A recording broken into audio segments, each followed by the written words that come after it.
Oh, here we are, we're live. We're we're back live. I've just moved direction. Woo. Well, giving it a little bit of a twizzle. Well, giving it a little bit of a twizzle and whizzle. Um, Walking out the shed, walking back in. Um, so if it alters the connection, I've also left a door open. So, well, I've opened an extra door, just so, I don't know, might help with a signal. Who knows? We're back with live, and yes, we're in the shed. We're in the shed.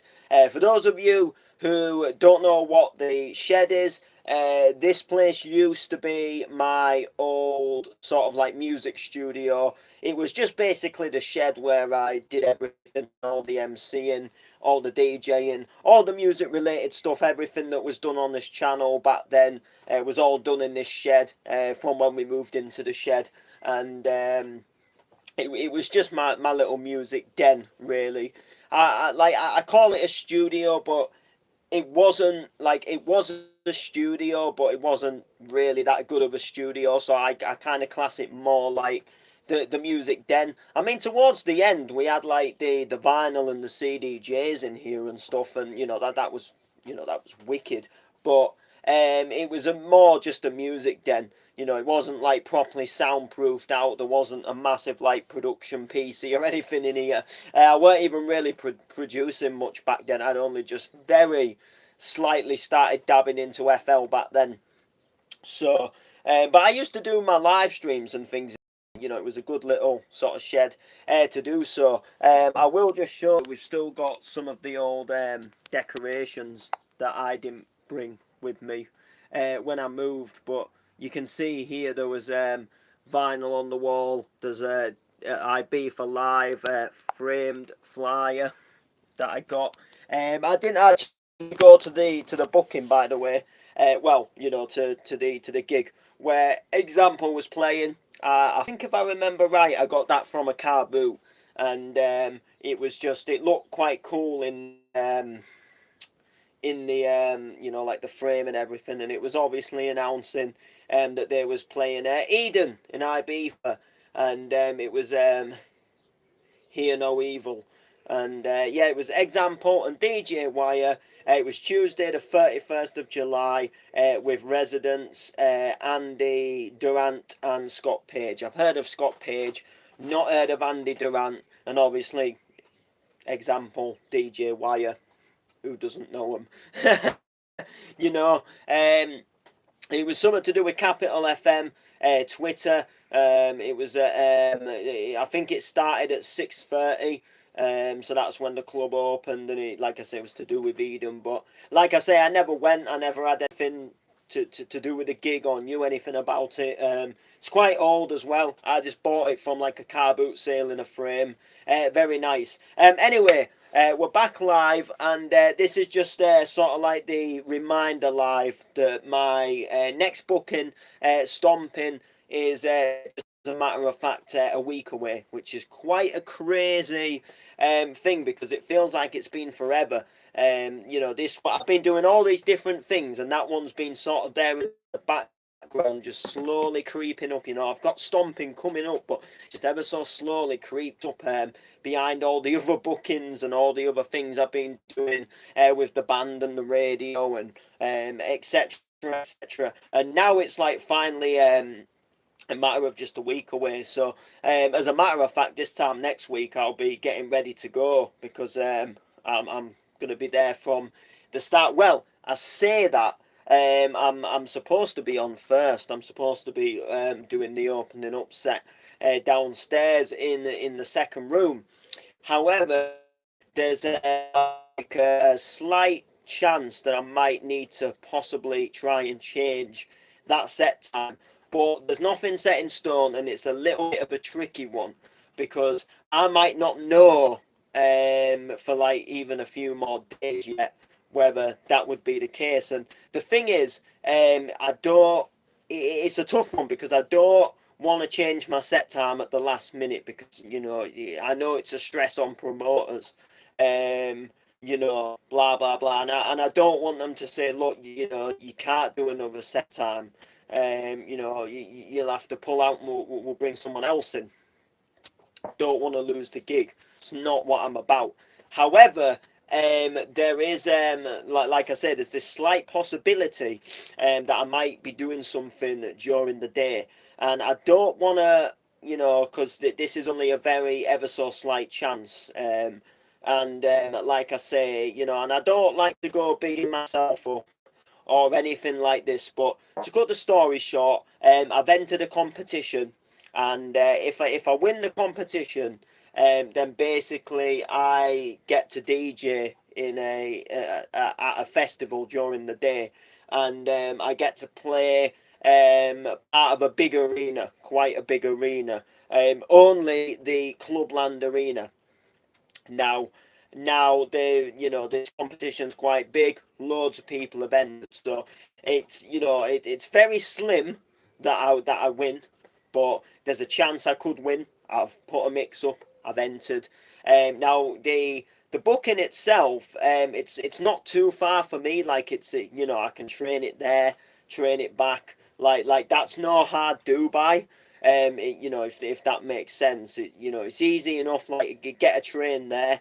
The only thing is, if I do that, it might just mean that I might get back to my stomping booking exactly for 7 o'clock, which would be like, and like and this is why it's a tough thing, because if I won this competition, like to play at that festival would be one of an opportunity that myself as a DJ would never ever want to, like, sort of jeopardize, or I won't want to win something and then go, oh, by the way, I can't make it and book somewhere else, because then they'll be like, well, why did you enter the competition in the first place, if you already had a booking, which I know some of you might also think that in the live as well. But at the time when I entered the competition, I didn't know what time I was going to be playing at Stomping, and I sort of just wanted to better my chances. So I thought, if it's going to be like a daytime thing, which I'm pretty certain it's a daytime thing,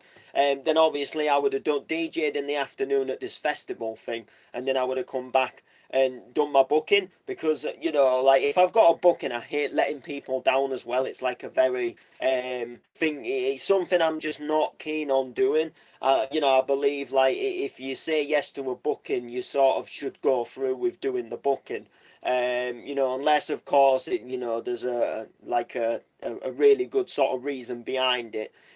For example, like if I pulled out of, say, Stomping, and then there's a video of me DJing somewhere else, do you know what I mean? It almost looks like I've blown their event out to go. So much as I want to better myself and, become a better person, I would never ever sort of like just blow out another booking to go somewhere else, because like I say, that's just not me.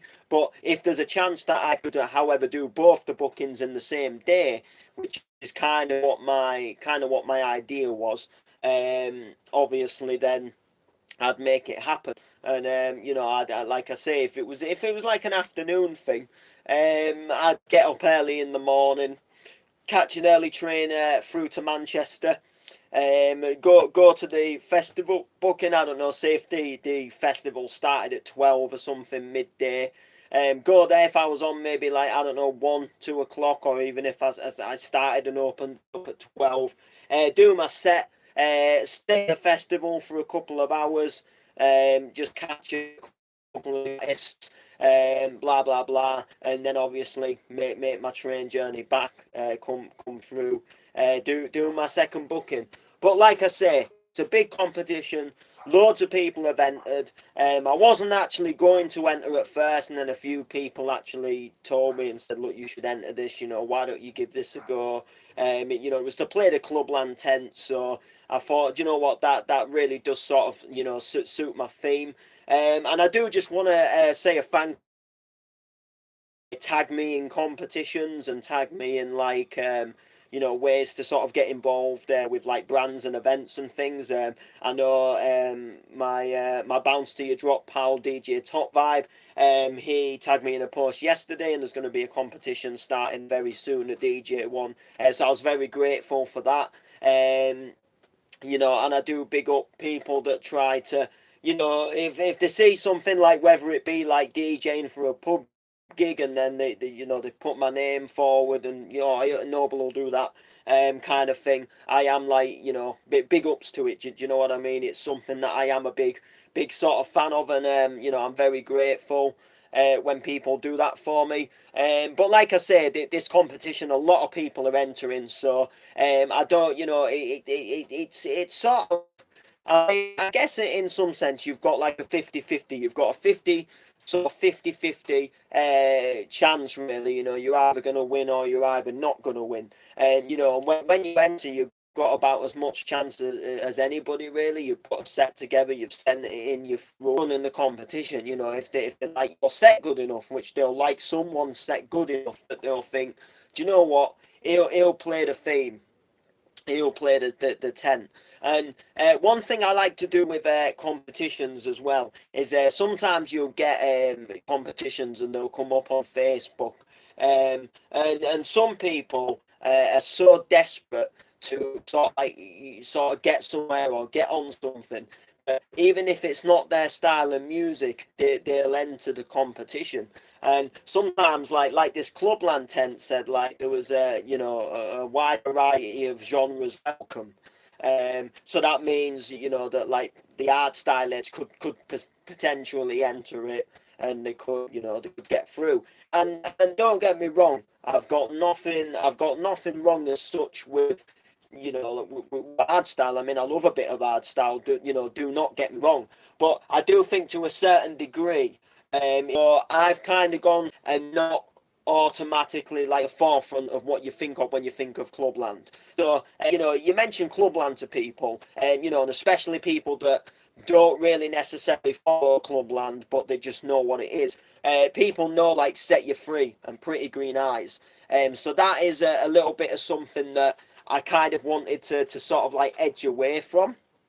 So I went for things like If I Were You, Fading Like a Flower, just some of them sort of different tunes, some of them Clubland songs where you'd hear it and you think, oh, do you know what? I forgot about this. I ain't heard this in ages. Whereas, like, every Clubland CD, you get like a Pretty Green Eyes or a Set You Free. Fading Like a Flower, it was a classic. It was, Dancing DJs, Right Beside You. They were all sort of a bit more sort of like tunes that were still popular, but they weren't sort of as big as, say, like Pretty Green Eyes. And they don't make every single Clubland album that come up, whereas sort of like Pretty Green Eyes and Set You Free, like Right Beside You, from Dancing DJs and stuff. It's a little bit of a different sort of variety. So I sort of tried to fit the theme of Clubland and make it a bit ravey and bouncy, but go for sort of some of them almost like forgotten Clubland tunes. And I just thought that might maybe give me a little bit of a chance there for winning. But I always like to try and somewhat sort of like fit the theme. Do you know what I mean? I do apologise about this. We are live, but I'm actually going to have to shoot to the toilet. So I'll be back as soon as I can.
people. I apologise about that. You know when it just and you just can't sort of like hold it in. Whew! That was I was just sat here, and then all of a sudden, it felt like I needed to go, and then it just all of a sudden like really came, and then I was like, I've got to go. You know what they say, when you've got to go, you've got to go. So yeah, so the clubland competition, like I say, I went for that sort of style and genre. So I can't remember when they're announcing the winner, but I'm sort of keeping an eye on the page, just in case I do happen to win. Like I say, I entered, so you know, but we'll see. You know, if I don't hear anything, or I don't get tagged in anything from like a load of people saying like, oh well, I've not won it. Which for me, I gave it a go just to see. I thought you've got to speculate to accumulate. If I don't win, I'm not overly, disappointed, because so many competitions come about. Clubland will do another competition down the line. So many brands do competitions that, that sort of thing is all right. And it's not as if I don't get booked anywhere. Not that I'm trying to sound big headed, but I am like so desperate for a booking to enter a competition just because I'm not getting anything else. I do get bookings, even if they're not always regular. I do get them, and I do have things coming up, and I'm quite happy with the way I am. But I just enter them because you think, well, you can say you got to speculate. You can just have chances of going that bit further as well, which I never say no to. A bit of fun as well. It's a chance to get behind the decks and record a mix as well, which I love being behind. So, like I say, so Stomping is next week anyway. That is the old confirmed booking. So I'm looking forward to it. It's tasty. That's all I'm gonna say. It's tasty. So I've kind of gone back in time a little bit. I've sort of done it at the last sort of three stompings, but I've gone sort of to when Andy Whitby used to do his like Awesome Records label, and when he used to like sort of like commercial bounce, and before he sort of started doing Bounce Heaven, he was doing like the hard cast, and he's doing hard house, and he was gigging with the Tidy Boys, and he was doing some really big sort of hard house lineups. That's when I got into him. So I've kind of gone back in time to sort of some of that era, when Andy Whitby had his Awesome Records, and I've kind of gone for some just some belters really, and just a few sort of classics in there as well. And I've sort of gone for a little bit of a sort of hard house, hard bounce sort of styled set. So it starts off, like your typical sort of Andy Whitby Awesome Records, some well known ones in there, and then it sort of goes a little bit. And we've got Sperry, Hard Bounce, and then we've got some more like it's full of classics really. Some quite heavy drops in there as well. It sort of gets a little bit sort of more sort of like harder as it goes along. I've got a really good remix of Gamma's Chainsaw, which is the Matt Lee remix. And if you don't know, Matt Lee was Gamma's alias. Well, Gamma's real name is actually Matthew Lee, and he did like a hard house alias and called himself Matt Lee. Used that for his alias name. And he did a few sort of remixes on Awesome Records, and did a few little hard house bits. And essentially, he did a remix of his hardcore tune Chainsaw. He does like a really belting sort of hard house remix of it, and to be honest, it's quite powerful. It just gives something that'll just sort of, people will hear it drop in the club and they'll be like, Ooh, sheesh, that's heavy. You know, it comes in quite nice with that sort of typical sort of hard house sound as well, which is good. Um, so I'm looking forward to it. Again, I've also dropped a Benjamin tune in there as well from Bounce Heaven, but I think I can get away with it because it's one of his sort of less sort of commercial tunes. He's done a remix of the trance classic Lost in Love, and he's took that section out of Human Traffic where this is oh um this is where it all began. Me, my best fucking mates, and the music. You know that one? I think it's from Human Traffic anyway. And he's put them vocals in. And it's just, it's a little bit less commercially, but it sort of has a good sort of vibe and a good sort of sound to it. And it's got that sort of little trancey vibe to it as well. So I reckon it'll go down well. And it's it's the Benjamin tune I'm playing in the whole set, which, don't get me wrong, I love a bit of Benjamin. Nothing against Benjamin. He's a sound guy. Seen him play at Smashed as well. It's just, I know last time I went and sort of did a bit more of a bounce set at the Stomping to start with, and then they kind of said, look, change it back up to the Hard House. Which, lucky for me, I had it covered because the Christmas Stomping, we was going through that sort of COVID thing where you had to be jabbed to come in, and there was people that jabbed and actually refused to come to the Stomping as well. And so we had quite a quiet one, and the set I'd planned for it, I never really got the chance to play it. So when they said at the last one, oh, change it up to the hard style a bit at 8 o'clock, I changed it up to the Hard House, and I sort of re-went over that set again. So I was quite sort of pleased with that, if that makes sense. So I sort of got to play it again. So I was already sort of covered. So I didn't really want to go too bouncy again, but I thought that Benjamin tune and then a bit of hard bounce as well. I just thought, do you know what? It actually won't sound too bad. And then there's another bounce tune in there as well. It's a bounce remix of Heaven's Cry. Quite an old remix of it, but I tried to find the Andy Whitby and Club Filler one. And for whatever reason, I don't know if they just didn't get it released. And I asked a friend of mine if he'd find it out for me. And he said he would, and then he didn't get back in touch with me. But I aren't like overly sort of bothered. I'm not offended. He sends me music all the time.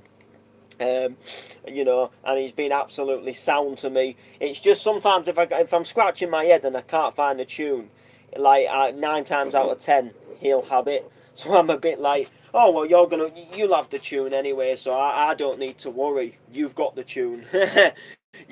So I usually just text him and he's like, yeah, I've got that one, and then he sends it to me, and there's like no I do by connecting. All right, we're back. My phone did that thing again where it gets to 20% and then it loses the signal. All the data and stuff turns off, Wi-Fi, Bluetooth, but we're so like I say, I was gonna pop the Andy Whitby and Club Filler version, and then someone put a video up where Andy Whitby had actually dropped that version live in a club. But there was a guy who couldn't find it, and he sent a link to a guy who did what similar remix, and this is that bounce one that I'm now using because I listened to it and I thought, do you know what? It doesn't actually sound too bad. It's quite a decent-ish remix. And I thought, do you know what? It'll do for the set because it's got that sort of a hard house sort of Heaven's Cry melody in there. The bounce, it's quite a hard sort of bounce, less commercially bounce. And it sounded alright. You know what? It can go in the set. And then I just threw in loads of other great tunes, like there was Andy Whitby and Club Filler, Dance Now. Quite a few Andy Whitby and Club Fillers. They did more collabs than you actually even realised, to the point where you could probably actually say at one point there was a duo. They've done so many different remixes, and they're all actually quite decent as well. They've all got their own sort of different vibe to them, and they're actually good. And these were sort of the era. Like I said, this was the era of Andy Whitby that I particularly liked. I mean, don't get me wrong, I still like him now. He's doing really well with the bounce stuff at the moment. But when he was sort of running the Awesome Records and he was doing all the hard house stuff, You know, and when he got signed to Nucleus and stuff like that. You know, for me back in them days, that was Whitby for me, most definitely. But I'm looking forward to sort of doing this sort of power hard house set is what I'd call it. Because I don't play hard house as much as I should do, and I love it more than I actually realise I do. I put it on, and it's like it does something to me, but then I get so caught up like mixing the hardcore and mixing the bounce and stuff, and that I just don't do it that often. And it's actually the same with house and classic house. I love doing a good old funky house mix, and I love doing me classic piano house, and I just don't do it often enough. I go on the decks and I end up having a bounce mix or an hardcore mix, and I think to myself like I need to go on the decks and just do like a hard house, do like a trance mix, do like a house mix. I mean, I did a house mix not too long back, so I guess I'll sort of cut that one some slack, because I did the tunes I grew up with, Volume 1, and it was sort of like playing some of the songs that I remember growing up that we used to put on in the car on CDs, and they used to come on the music channels on TV, the old sort of Ministry of Sound, you know, Man Van Helden, Freddie Legrand, them sort of tunes, and I put a little mix together. I need to do Volume 2 as well. You know, I need to get. I think I did start recording it, and then I think I just wasn't too happy with it, so I'm probably going to go back over. Oh, sorry about got an itch. Yeah, I think I'm going to go back over and redo that at some point. Do the Volume 2, but definitely some hard house mixes, some trance mixes are all definitely something that I need to get onto. Piano house, definitely. You know, I've done funky house. You know, I'm sort of done. But yeah, with the piano house, that is definitely one. Sort of like retro house, sort of Paul Taylor retro house, the good retro house. Which I never really get the chance to play that out much. You know, I'd love to do it. I'd love to play it out. Not that I'm hinting or anything, but Paul Taylor, if you watch this, you know, on an honest note, if I ever did get the chance to play a retro for Paul Taylor, it would probably be one of the most biggest and best achievements in my whole entire life, because my mum and dad, they went raving at Tall Trees like once a month, like every month they went, when Retro was there at Tall Trees, and Paul Taylor and the Retro brand has just done so many amazing things over the years, and his tunes and his mixes, they were definitely part of my childhood as well. You know, they'd go raving at Tall Trees, and I'd get to listen to essentially what they got to hear on the night. You know, I'd get like a mixed CD, or sometimes say if they went in say June, and then they went in July. When they went in July, they'd get the mix from June that they did live in the club. They'd get it on the disc. Do you know what I mean? So as they're there in July, they're recording what they're playing in July, and then they'll give them away or sell them, you know, August, and you know that was from July. You know, so we got like mixed CDs and stuff in the car to listen to. So I was sort of hearing it, and I was sort of grown up by them, growing up, you know, sort of around them, going to Tall Trees. It was a big part of my mum's life for definite. So if I ever got the chance to play, you know, like warm up for Paul Taylor, or open up a retro night, or just be on a retro flyer itself, that would be absolutely. You know, that would just. I think that would be me. I think that would just essentially that would just be me. In all fairness, that would just, you know, I've been made up. It'd be my career. Sort of everything I sort of worked towards. If I got the chance to do that, that would be like one hell of an achievement for me. Personally, as much as that I would love, you know, don't get me wrong, if I ever got the chance to, you know, to play somewhere like Creamfields or EDC Festival or anywhere like that, don't get me wrong, they're like life goal achievements as well. But you know, the retro brand, just because it's so close to my heart, something I've always grown up listening to, it would be sort of something that really would sort of be something I'd love to do. So I think in a lot of sense I need to get myself some more house sets recorded, and you know, maybe just send Paul Taylor sort of a message, and maybe send a demo in. You know, something like that. I mean, like I say, speculate to accumulate.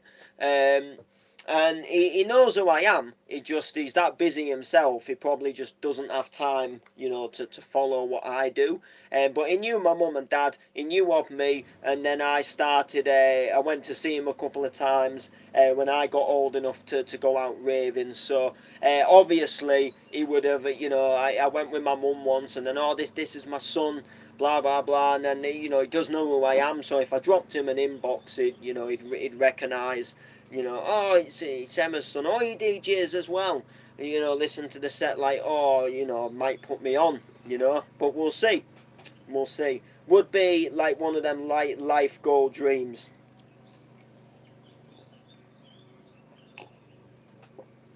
So there we go. So yeah, but like I say, Stomping is next week. Keep your eyes peeled for that. Like, comment, share, all of that good stuff. I'm going to cut this one here because I'm going to go and, well, I want to test something actually, I'll tell you.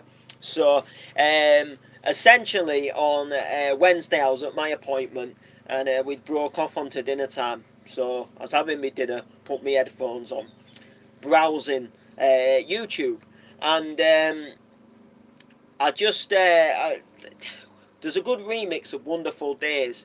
It's like a hard sort of gabba shoot remix of Wonderful Days. I love it. Scar dropped it at DNA Hard when I was hosting for her. Love it, and I keep listening to it because I like it. And then I thought, well, do you know what? I'm gonna see what other songs these people have done. So it was, I think it was Restyle and Bass D or something like that. So I had a little browse around, and I come across this. They'd done a remix of Paul Elstak, Rainbow High in the Sky. Well, I'm not a big swearer, but fuck me, that shit came in like proper heavy, and whoever had uploaded the video as well and put the tune on YouTube, like a really proper good clear quality. I'm listening to it. It comes in really loud in the headphones, but really clear. And honestly, the sound of it was just unbelievable. It proper come in like do proper. So anyway, D Gray sort of cut the story short. I bought this beauty today because I needed a little speaker for when I'm here. And the one I had, it sadly had broken for some reason. So I decided to get myself this because I thought, well, do you know what? I do need a little something. So I got myself this, and I want to see what that song sounds like through the speaker. So I'm actually gonna go and do that sort of after this stream. So there you go. So make sure to like, make sure to comment, share, all of that good stuff, and hopefully see you at some gigs. Take it all easy. Yeah, and then I need